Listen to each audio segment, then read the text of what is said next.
Hi dear friends, ഇന്ന് നമ്മൾ പഠിക്കുന്നത് റാദർ, ഫെയർലി എന്നീ രണ്ട് വാക്കുകളുടെ ഉപയോഗമാണ്.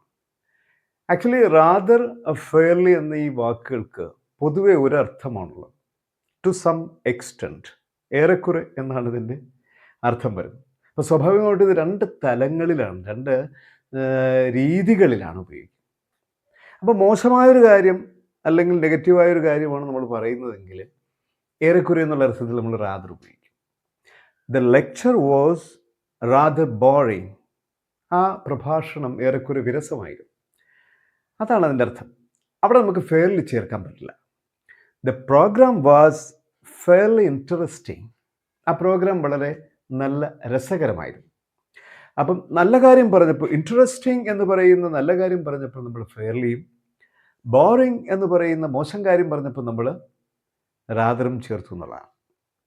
അപ്പോൾ ആ ഒരു ഉപയോഗം മാത്രമല്ല റാദറിന് ഒരു ഉപയോഗം കൂടിയുണ്ട്. അതുകൂടി മനസ്സിലാക്കിയാൽ നമ്മൾ ഈ ഒരു ഗ്രാമർ ഭാഗത്ത് പക്കയാകാൻ പറ്റും.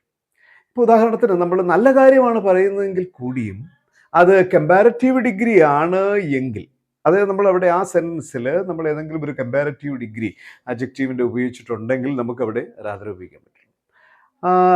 Today I feel rather better. ഇന്നെനിക്ക് ഏറെക്കുറെ നല്ല സുഖം തോന്നുന്നുണ്ട്.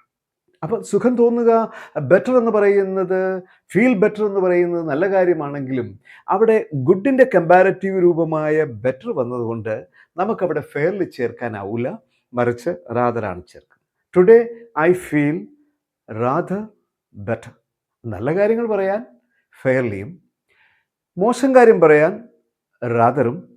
എന്നാൽ കമ്പാരറ്റീവ് ഡിഗ്രി ആ ഒരു സെൻറ്റൻസിൽ വരുന്നുണ്ടെങ്കിൽ നമുക്ക് ഫെയർലിക്ക് പകരം റാദറും ഉപയോഗിക്കാം. Thank you.